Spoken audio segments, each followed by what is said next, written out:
Raza Jersey. Esta raza tiene su origen en la isla de Jersey. La finalidad de la raza es producción de leche.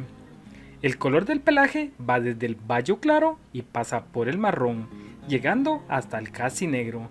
Se aceptan manchas en la raza. Ubre, vientre y caras internas de los muslos presentan un tono de pelaje más claro que el resto del cuerpo.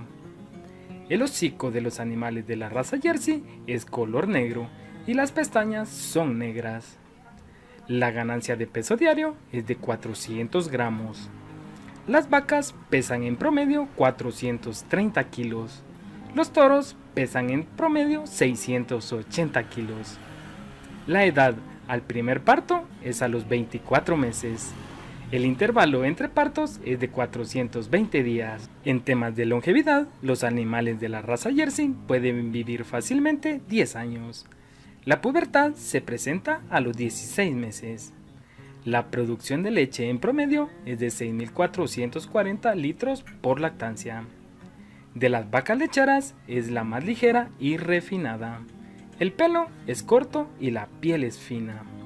En resumen, las ventajas que brinda la raza Jersey son mansedumbre, precocidad, longevidad y fertilidad, sin dejar de un lado la calidad de su leche.